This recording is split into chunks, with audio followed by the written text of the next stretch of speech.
Keep your spine straight. Close your eyes. Take a deep breath in and exhale. Take a deep breath in and exhale. Take a deep breath in. Hold it there. Oh.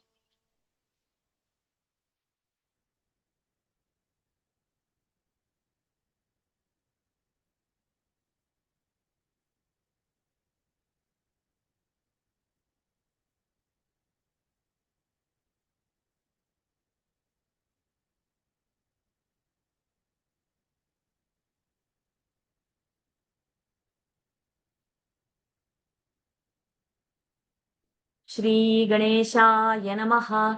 ओम श्री सरस्वत्यै नमः। ओम श्री गुरुभ्यो नमः।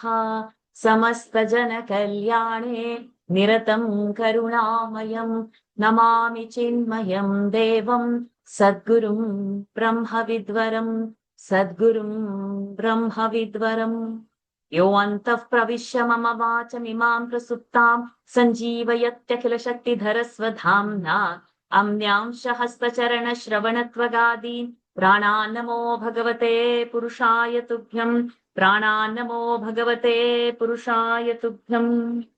सर्वमङ्गलमङ्गल्ये शिवे सर्वार्थसाधिके शरण्ये त्र्यम्बके गौरी नारायणि नमोऽस्तुते। नारायणि नमोऽस्तुते। सिन्दूरारुणविग्रहान् त्रिनयनां माणिक्यमौलिस्फुरत् तारानायकशेखरां स्मितमुखीमापीनवक्षोरुहाम् पाणिभ्यामलिपूर्णरक्तचषकं रक्तोत्पलं बिभ्रतीं सौम्यां रत्नघटस्थरक्तचरणान् ध्यायेत् परामम्बिकाम्। ॐ अरुणां करुणातरङ्गिताक्षीं धृतपाशाङ्कुशपुष्पबाणचापाम् अणिमादिभिरावृतां मयूखैः अहमित्येव विभावये भवानीं। ध्यायेत् पद्मासनस्थां विकसितवदनां पद्मपत्रायताक्षीं हेमाभां पीतवस्त्रां करकलितलसद्धेमपद्मां वराङ्गीं सर्वालङ्कारयुक्तां सततमभयदां भक्तनम्रां भवानीं श्रीविद्यां शान्तमूर्तिं सकलसुरनुतां सर्वसम्पत्प्रदात्रीं सकुङ्कुमविलेपनां मलिकचुम्बिकस्तूरिकां समन्दहसितेक्षणां सशरचापपाशाङ्कुशाम् अशेषजनमोहिनीमरुणमाल्यभूषाम्बरां जपाकुसुमभासुरां जपविधौ स्मरेदम्बिकाम्। ॐ ऐं ह्रीं श्रीं ॐ श्रीमात्रे नमः। Pranams to the Lord. Pranams to all the Mahatmas in tonight's Lalita Sahasranam session. We are on the day 7. That means we have to cover up to 140 verses from 121. Let us dive in. Lataji, ready?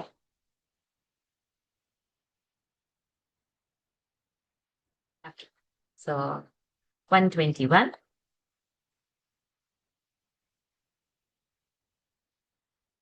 दरान्दोलितदीर्घाक्षी दरहासोज्ज्वलन्मुखी दरान्दोलितदीर्घाक्षी दरहासोज्ज्वलन्मुखी So, दीर्घाक्षी दरान्दोलितदीर्घाक्षी दरहासोज्ज्वलन्मुखी गुरुमूर्तिर्गुणनिधिर्गोमाता गुहजन्मभूः गुरुमूर्तिर्गुणनिधिर्गोमाता गुहजन्मभूः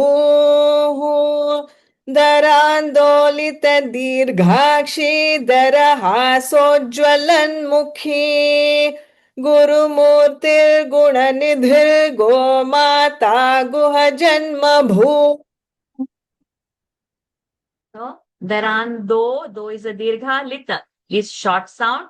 Dirghakshi, D is a dirgha sound, Kshi is a dirgha sound. We have to maintain that. for both. Daraha Sojvalanmukhi. Kha is a Mahaprana, E is a Dirgha sound. Guru Murtir. So Guru, both ukaras are short. Murti is a Dirgha sound, Mu, but Ti is a short sound. We have to maintain that. Guna Nidhir. Nakara is a Murdhani Nakara. Kha is a Mahaprana. And Gomata Guha Janma. Bhu, that bha mahaprana with the dirgha ukara, you have to end it and pause longer and get the visarga also dirgha over there. Darandolita dirghakshi darahaso jvalanmukhi gurumurtir gunanidher gomata guha janma bhu. देवेशि दण्डनीतिस्था दहराकाशरूपिणी देवेशी दण्डनीतिस्था दहराकाशरूपिणी प्रतिपन्मुख्यराकान्ततिथिमण्डलपूजिता प्रतिपन्मुख्यराकान्ततिथिमण्डलपूजिता देवेशी दण्डनीतिस्था दहराकाशरूपिणी प्रतिपन्मुख्यराकान्ततिथिमण्डलपूजिता. Deveshi, all the three sounds are long. Danda, ni is long, ti is short. But nitis tha. The tha is a mahaprana. Dharakasha Rupini, now we know how to say Rupini, Ru Dirgha, Ni Murdhani, and Dirgha we know also. The second line, Pratipan Mukhyara Kanta, there, Tithi. Ti is Alpaprana, Thi is Mahaprana, and both are short sounds. So normally when you want to make a Mahaprana, you will spread it either to the previous alphabet or next. So we have to have a crisp pressure of air. The control of how we breathe should be very crisp over here. Tithi. And then Mandala Pujita, as usual, Pu is Dirgha. Deveshi Dandanitistha Daharakasha Rupini Pratipanmukhyara Kantatithi Mandala Pujita Kalatmika Kalanatha Kavyalapa Vinodini कलात्मिका कलानाथा काव्यालापविनोदिनी सचामर रमावाणी सव्यदक्षिणसेविता सचामर रमावाणी सव्यदक्षिणसेविता कलात्मिका कलानाथा काव्यालापविनोदिनी सचामर रमावाणी सव्यदक्षिणसेविता. Kalatmika, as usual, Kala Natha. That Tha is a Mahaprana. Kavyalapa Vinodini or Vimodini, both Patha Vedas are correct. Sachamara Rama Vani, that Nini is a Dirgha and also a Murdhani Nakara. Savya. So that is a Dvitva. Savya. So you hold the Va in the Sa also. Dakshina Sevita. The is also a Dvitva because Kra is a Kanjal. Savya Dakshina. That sound of pressure should be deliberately made to make the chanting powerful. Kalatmika Kalanatha Kavyalapa Vinodini Sachamara Rama Vani Savyadakshina Sevita Adishakti Rameyatma Parama Pavana Kritihi आदिशक्तिरमेयात्मा परमा पावनाकृतिः अनेक कोटि ब्रह्मांड जननी दिव्य विग्रहा अनेक कोटि ब्रह्मांड जननी दिव्य विग्रहा आदिशक्तिरमेयात्मा परमा पावनाकृतिः अनेक कोटि ब्रह्मांड जननी दिव्य विग्रहा. The first line, uneventful, Adi Shakti, Rame, Yatma, all okay. In the second line, there are three Dvitvas.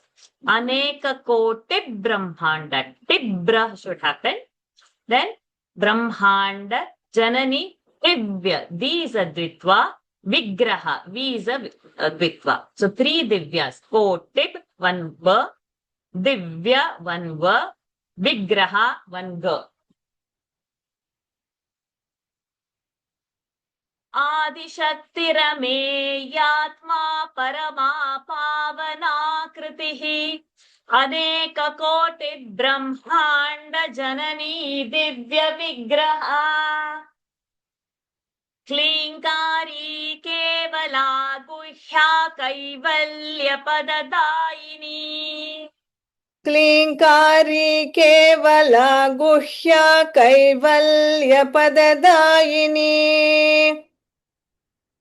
Tripura त्रिजगद्वन्द्या त्रिमूर्तिस्त्रिदशेश्वरी Tripura त्रिजगद्वन्द्या त्रिमूर्तिस्त्रिदशेश्वरी क्लीङ्कारी केवला गुह्या कैवल्यपददायिनी Tripura त्रिजगद्वन्द्या त्रिमूर्तिस्त्रिदशेश्वरी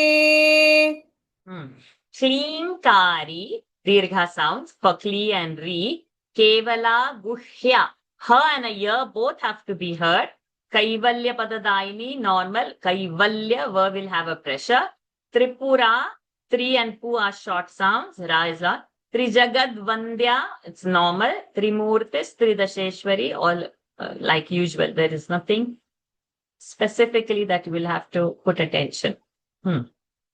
Endings, the dirgha sounds, attention, we will have to place. Klingkari kevala guhya kaivalya padadayini Tripura trijagat vandya trimurtis tridasheshwari Triakshari divya gandhadhya sindhuratilakancita त्यक्षरी दिव्यगन्धाढ्या सिन्दूरतिलकाञ्चिता Uma Shailendra Tanaya गौरी गंधर्व सेविता उमा शैलेन्द्र तनया गौरी गंधर्व सेविता त्यक्षरी दिव्यगन्धाढ्या सिन्दूरतिलकाञ्चिता उमा शैलेन्द्र तनया गौरी गंधर्व सेविता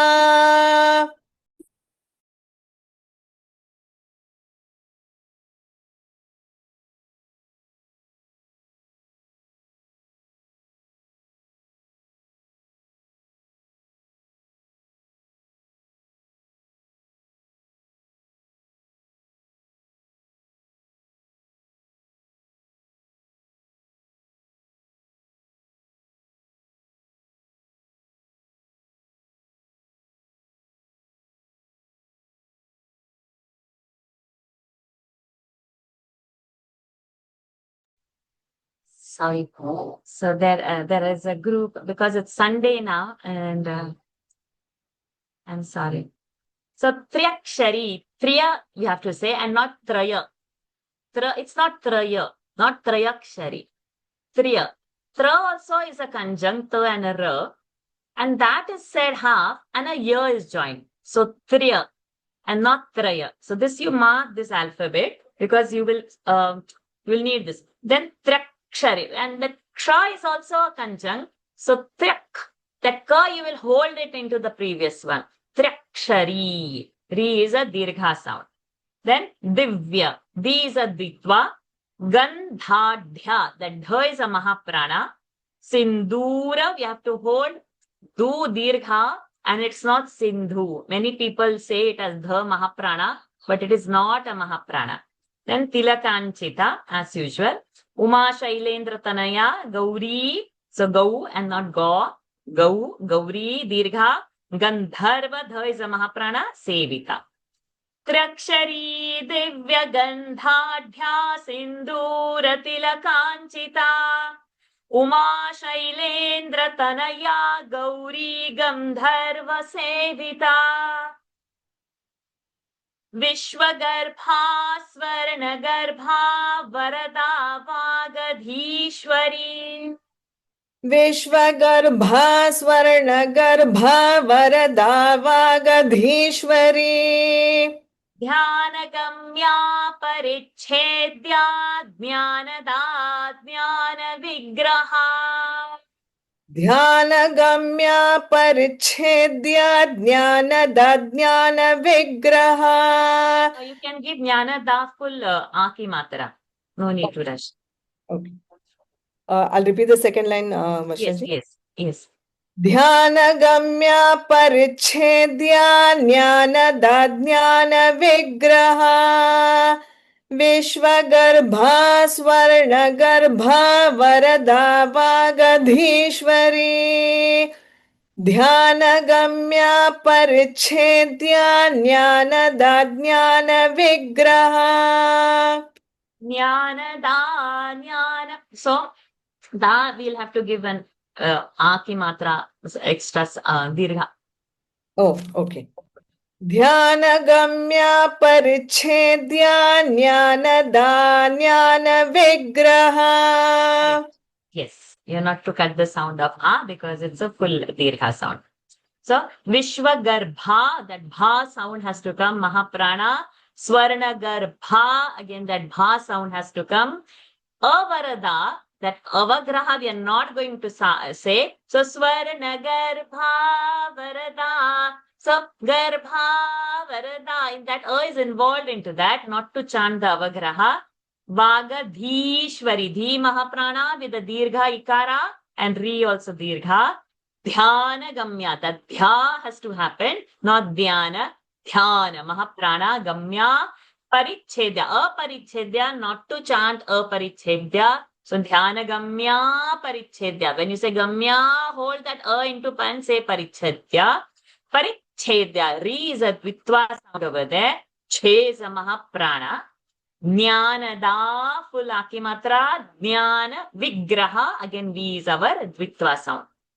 विश्वगर्भा स्वर्णगर्भा वरदा वागधीश्वरी ध्यानगम्या परिच्छेद्या ज्ञानदा ज्ञानविग्रहा सर्ववेदान्त संवेद्या सत्यानन्दस्वरूपिणी सर्ववेदान्त संवेद्या सत्यानन्दस्वरूपिणी लोपामुद्रार्चिता लीला clipped ब्रह्माण्ड मण्डला लोपामुद्रार्चिता लीला clipped ब्रह्माण्ड मण्डला सर्ववेदान्त संवेद्या सत्यानन्द स्वरूपिणी लोपामुद्रार्चिता लीला clipped ब्रह्माण्ड Mandla. So, Sarva Vedanta Samvedya, not Samvedya or Sanvedya, Samvedya, Satyananda Swarupini. Now we know how to say Ru and Ni. Lopa Mudrar Chita, Mudrar, Mudra, and also one Hafra, Mudrar Chita. Not to forget that Hafra after Mudra, Mudrar Chita. Leela is a Dirgha Li, Klipta. So this is a very tricky word. So Klipta, where you're trying to say a rakara, but it is not heard. Klipta Brahmand Mandala. Sarva Vedanta Samvedya Satyananda Swarupini Lopa Mudrarchita Leela Klipta Brahmand Mandala Adrishya Drishya Rahita Vidnyatri Vedya Varjita अदृश्या दृश्य रहिता विज्ञात्री वेद्य वर्जिता योगिनी योगदा योग्या योगानप्ता युगन्धरा योगिनी योगदा योग्या योगानंदा युगंधरा अदृश्या दृश्य रहिता विज्ञात्री वेद्य वर्जिता योगिनी Yogoda योग्या Yogananda Yugandhara. Good. So, adrishya and not adrusha. That ya sound has to be heard. Drishya and not drishya. The ya sound has to be heard. Vidnyatri. So that V is a Dvitva sound. Vidnyatri. Vedya Varjita normal. Then Yogini, Yogada, Yogya, all are normal pronunciation. There is nothing except in the last word, Yugandhara, that tha is a Mahaprana. Adrishya, Drishya Rahita, Vidnyatri, Vedya Varjita, Yogini, Yogada, Yogya, Yoganamta, Yugamdhara. इच्छा शक्ति ज्ञान शक्ति क्रिया शक्ति स्वरूपिणी. इच्छा शक्ति ज्ञान शक्ति क्रिया शक्ति स्वरूपिणी. सर्वाधारा सुप्रतिष्ठा सदसद्रूपधारिणी. सर्वाधारा सुप्रतिष्ठा सदसद्रूपधारिणी. इच्छा शक्ति ज्ञान शक्ति क्रिया शक्ति स्वरूपिणी. सर्वाधारा सुप्रतिष्ठा सदसद्रूपधारिणी. So over here, all the endings of Shakti are Dvitvas. Ichha Shakti, because Jnana is a conjunct. Shakti. Then Jnana Shakti, that T is again a Dvitva because Kriya Kra is a conjunct. So Jnana Shakti. Then Kriya Shaktis, because Swarupa is a conjunct. So this will get Sa sound. The first Shakti will get Nya sound. Second will get Ka sound. And third will get Sa sound. Then Sarva Dhara, that Dha is a Mahaprana. Sup Pratishta. Sup is a Dvitva sound. Pratish. Shra is a Murdhani Shakara. Sup Pratishtha, not Pratishta. Pratishtha, that is a Mahaprana. Sada Sadrupa Dharini. The Dha is a Mahaprana. Ni is a Dirgha and also a Murdhani Nakara. इच्छा शक्ति ज्ञान शक्ति क्रिया शक्ति स्वरूपिणी. सर्वाधारा सुप्रतिष्ठा सदसद्रूपधारिणी. अष्टमूर्तेरजा जैत्री लोकयात्रा विधायिनी. अष्टमूर्तिरजा जैत्री लोकयात्रा विधायिनी. एकाकिनी भूमरूपा निर्द्वैता द्वैतवर्जिता. एकाकिनी भूमरूपा निर्द्वैता द्वैतवर्जिता. अष्टमूर्तिरजा जैत्री लोकयात्रा विधायिनी. एकाकिनी भूमरूपा निर्द्वैता द्वैतवर्जिता. So Ashta, that Shra is a half Murdhani Shakara. Aja Jaitri, not Jaitri, Jai, Aiki sound we have to hear. Lokayatra Vidhayini, that is Dha is a Mahaprana. Then Ekakini, Ni is a Dirgha. Bhuma, Ha Mahaprana with Dirgha Ukara. Rupa, Ru is a Dirgha. Nirdvaita, Dvaita Varjita. No Dvitvas over there. Ashtamurte Raja Jaitri Lokayatra Vidhayini. Ekakini Bhumarupa Nirdvaita Dvaita Varjita. Annada Vasudha Vridha Brahmatmaikya Swarupini.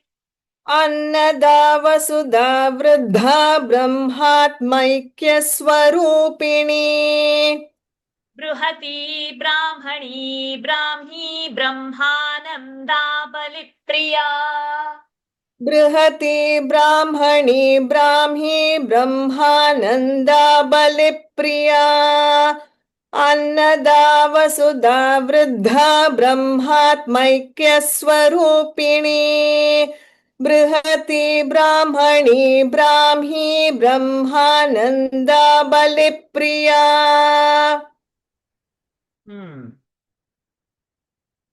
Annada, A will have a pressure. Annada and not Annada. Annada. So to get the double n sound. Vasuda, short sound Su. Da is Alpa Prana. Vriddha. So there is the Mahaprana. Brahmatmaikya. Brahmatmaikya Swarupini. Now we know how to say Bruhati, hold the Ti. Brahmani, hold the Ni. Brahmi, hold the He. So then only the beat will be complete. So don't cut any of the endings of these three words short. Bruhati, Brahmani, Brahmi. It should happen that way only. Brahmananda. And then Valipriya. That Li is a Dvitva sound. Lipriya. Annada Vasuda Vriddha Brahmatmaikya Swarupini Brihati Brahmani Brahmi Brahmananda Balipriya Bhasha Rupa Brihatsena Bhava Bhava Vivarjita भाषा रूपा बृहत्सेना भावा भाव विवर्जिता. Just say the first word. भाषा रूपा बृहत्. Correct. सुखाराध्या शुभकरी शोभना सुलभा गतिः सुखाराध्या शुभकरी शोभना सुलभा गतिः. भाषा रूपा बृहत्सेना भावा भाव विवर्जिता.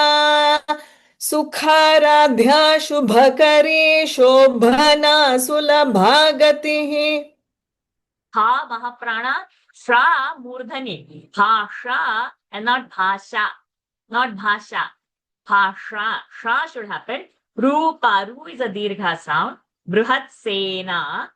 Bhava Bhava. Both the Bhas power should be there. Huh? Mahaprana. Vivarjita. Then Sukharadhya. That Kha is a Mahaprana. Sukharadhya. That Dha is a Mahaprana. Shubhakari. Hold the Ri. And Shubha is Bha is a Mahaprana. Shobhana, that Bha is a Mahaprana. Sulabha, that Bha is a Mahaprana. Then Gatihi, cut the sound. Don't pick the tune and say Gatihi. No. Gatihi, the tune you have to cut and fit to the pronunciation as a chanter. Singers will drag it. Chanters will cut it and stick to the chanting rules. Gatihi. भाषा रूपा बृहत्सेना भावा भाव विवर्जिता सुखाराध्या शुभकरी शोभना सुलभा गतिः Rajarajeshwari राज्यदायिनी राज्यवल्लभा दायिनी राज्यवल्लभा. My connection is it dicey? Heavy rain. Okay. So in the Nadumutta, the rain and that voice, so the connection heavy. Okay. Which we did? Rajeshwari, Rajyavallabha we did. Second line. Rajatrupa Rajapitha Niveshita Nijashrita. राजत्कृपा राजपीठ निवेशित निजाश्रिता. राजराजेश्वरी राज्यदायिनी राज्यवल्लभा. राजत्कृपा राजपीठ निवेशित निजाश्रिता. So Rajarajeshwari, Ri is a Dirgha. Rajya. So we have to hear the Yakara. Not Rajya, Rajya. Jya sound has to be heard. J-Y-A. All the sounds have to be heard. Rajya, Da, Yini. Huh? Not Da, Yini. It's not Iswara. E conjunct has to happen. Then Rajya Vallabha. Va is a Tritva and Bha is a Mahaprana. Rajat Krupa Raja Pitha. P Dirgha Tha Mahaprana. Nideshita, Nijashrita, normal. Rajarajeshwari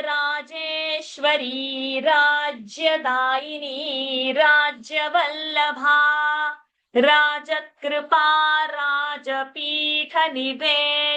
निजाश्रिता Rajyalakshmi कोशनाथा चतुरङ्गबलेश्वरी Rajyalakshmi कोशनाथा चतुरङ्गबलेश्वरी साम्राज्यदायिनी सत्यसन्धा सागरमेखला साम्राज्यदायिनी सत्यसन्धा सागरमेखला Rajyalakshmi कोशनाथा चतुरङ्गबलेश्वरी साम्राज्यदायिनी सत्यसन्धा सागरमेखला. A very tricky pronunciation, huh? So, Rajya, we have to again maintain the year. Then this Lakshmi is there, of which Mi is Dirghami. And after the Dirgha, there is a Visarga. And after Visarga, there is a Ka. So, you have to maintain Lakshmi is Dirgha, lift the Visarga and drop it following the rule of the chanting. Raja Lakshmi, me, holding. If it was a Hasva Raj Lakshmi, it's easy. So it's not Lakshmi because you have to drop the Visarga. Me, you have to make it Dirgha and then drop it. So mark this alphabet because it's a little tricky to chant. Koshanatha, Tha is a Mahaprana. Chaturanga Baleshwari, Le and Ri are Dirgha. Samrajya, that year has to be chanted clearly. Daini, we have seen now. Satyasandha, Dha is a Mahaprana. Sagaramekhala, the Kha also has to be nice Mahaprana. Rajya Lakshmi Koshanatha Chaturanga Baleshwari Samrajyadaini Satyasandha Sagaramekhala Dikshita Daitya Shamani Sarvalokavashankari दीक्षिता दैत्य शमनी सर्वलोकवशंकरी सर्वार्थदात्री सावित्री सच्चिदानन्दरूपिणी सर्वार्थदात्री सावित्री सच्चिदानन्दरूपिणी दीक्षिता दैत्य शमनी सर्वलोकवशंकरी सर्वार्थदात्री Savitri सच्चिदानन्दरूपिणी. So Dikshita, D is long. Daitya Shamani, Ni is long. Vashankari, ending long. Sarvartha, the Tha has to be held Mahaprana. Savitri, Dirgha. Satchidananda, Sa is a Dvitva. Rupini, we have seen. Dikshita, Daitya Shamani, Sarvaloka Vashankari. सर्वार्थदात्री Savitri सच्चिदानन्दरूपिणी देशकाला परिच्छिन्ना सर्वगा सर्वमोहिनी देशकाला परिच्छिन्ना सर्वगा सर्वमोहिनी सरस्वती शास्त्रमयी गुहाम्बा गुह्यरूपिणी सरस्वती शास्त्रमयी गुहाम्बा गुह्यरूपिणी देशकाला परिच्छिन्ना सर्वगा सर्वमोहिनी Saraswati शास्त्रमयी गुहाम्बा गुह्यरूपिणी. So Deshakala Parichinna, that V is a Dvitva over there. Then Shastramai, rest everything is normal. Guhyas, her and a year should come nicely. Deshakala Parichinna Sarvaga Sarvamohini Saraswati Shastramai Guhamba Guhyarupini सर्वोपाधि विनिर्मुक्ता सदा शिवपतिव्रता सर्वोपाधि विनिर्मुक्ता सदा शिवपतिव्रता संप्रदायेश्वरी साध्वी गुरुमंडल रूपिणी संप्रदायेश्वरी साध्वी गुरुमंडल रूपिणी सर्वोपाधि विनिर्मुक्ता सदा शिवपतिव्रता संप्रदायेश्वरी साध्वी गुरुमंडल रूपिणी सर्वोपाधि, that dha is a mahaprana, vinirmukta sadashiva, pativrata, tiv has to happen. Tiv is a dvitva sound, tivrata. One extra ver and the pressure on the ti has to be maintained.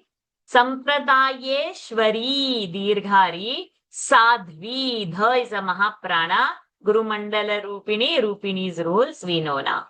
सर्वोपाधि विनिर्मुक्ता सदा शिवपतिव्रता संप्रदायेश्वरी साध्वी गुरुमंडल रूपिणी कुलोत्तीर्णा भगाराध्या माया मधुमती मही कुलोत्तीर्णा भगाराध्या माया मधुमती मही गणाम्बा गुह्यकाराध्या कोमलांगी गुरुप्रिया गणाम्बा गुह्यकाराध्या कोमलांगी गुरुप्रिया कुलोत्तीर्णा भगाराध्या माया मधुमती मही गणाम्बा गुह्यकाराध्या कोमलांगी Gurupriya. Just say the first word. Kulottirna. So, ku you go fast, but lo you can pause. Kulo. Kulottirna. Okay. So, the tendency was holding ka longer and lo short, but it should be reversed. Kulo, we can go and pause on lo. So, ku is a short sound, lo is a longer sound. Tirna, ana is a murdhani nakara. Bhagaradhya, bha is a mahaprana, dha is a mahaprana. Then Maya, Madhumati, Mahiti, and he, we should hold those sounds to get the dirgha. Ganamba, ana. So murdhani anakara, not ganamba, ganamba, ana. The tongue should touch the roof of the palate. Guhya, ha and a ear sound has to come. Guhyakaradhya, the tha is a mahaprana. Komalangi, dirgha, Guru Priya, Priya should happen. So Ru is short. So Vitwan Ru, Priya. Kulotirna Bhagaradhya Maya Madhumati Mahi Ganamba Guhyakaradhya Komalangi Guru Priya Swatantra Sarvatantreshi Dakshinamurti Rupini Swatantra Sarvatantreshi Dakshinamurti Rupini Dakshina Dvitva Swatantra Sarvatantreshi Dakshinamurti Rupini Sanakadi Samaradhya Shivajnana Pradayini Sanakadi Samaradhya Shivajnana Pradayini Swatantra Sarvatantreshi Dakshinamurti Rupini Sanakadi Samaradhya Shivajnana Pradayini. Very good. Thank you. As always, making it so melodious, not just easy. You're chanting. Thank you, Latachi. So now, Swatantra, ta is a dvitva, Swatantra, Sarvatantreshi, dirgha, Dakshina, da is a dvitva, Murti. We have to say mu longer. Rupini, we know, Ru, dirgha, P short, Mi, Murdhani, dirgha. Sanakadi Samaradhya. That dha sound has to come with nice pause. Shivadhyana. Va is a dvitva. Shivadhyana pradayini. Na is also a dvitva. Shivadhyana pradayini. Okay. स्वतन्त्रा सर्वतन्त्रेशी दक्षिणामूर्तिरूपिणी सनकादिसमाराध्या शिवज्ञानप्रदायिनी. Good. By her grace, we have completed today's quota also. Tomorrow, day 8, we'll reach 160. And day 9, we'll complete it with 3 additional verses and also the Shama Prarthana. Okay. Any doubts anybody has or anybody wants to chant any verse and show? Ma'am, please can we repeat that 121 and 122 sloka, please, ma'am? Again? Yeah. Will you 121 please? and 122. 122. I just missed those two, please. Till where? 121 and 122. Only. Okay. Okay. And you want me to say and you Yeah, or yeah. you want I to want repeat you after to me? repeat. Yeah, no. Yeah. Yes, sure. Shall I? Okay. Yes. Yeah. दरान्दोलित दीर्घाक्षी दरहासोज्ज्वलन्मुखी दरान्दोलित दीर्घाक्षी दरहासोज्ज्वलन्मुखी. So not dolita, li short dolita, dirghakshi, di short, gha is a mahaprana. Okay. Darandolida Dirgakshi Not lita, lita. Dita Dolita Darandolita Dirgakshi Darahaso Jwalanmuki. Dirgha, gha mahaprana, mukhi, kha mahaprana. Okay. Dirghakshi Daraso Jwalanmuki. Mukhi, kha mahaprana. Mukhi. So all these corrections, we'll take it in Mukhi. WhatsApp. Huh? So you will have to work on the mahaprana aspect. So we'll take this correction on WhatsApp. I'll chant it for you now. Darandolita dirghakshi darahasojjwalanmukhi Gurumurtir gunanidher gomata guhajanmabhu Deveshi dandanitistha daharakasharupini Pratipanmukharakam tatithi mandala pujita. Did you get it, Shamana ji? So your audio corrections, I'll do it over WhatsApp. Yes, you will have to bring the attention on Mahapranas. Okay. So Mahaprana is getting on the weaker side. So we will work on that. Okay. Anybody Thank else you, has Ji. Thank you. My best. Ma'am, Anybody else has? Yeah, ma'am. If there is a dash in between, that is the word you have to finish, right? If there is a dash, that's Like example, Daraha Sojjwalanmukhi. There is no, the dash in the original text is not there. The dash is given to make the chanting simpler, to show you where is the word beginning. Otherwise, in a Samasta Pada, you will not know which group of word is, which group of alphabets is one word. So after Jwalonmukhi, na, after na, if you see a dash, in the writing of the original text, there is no dashes.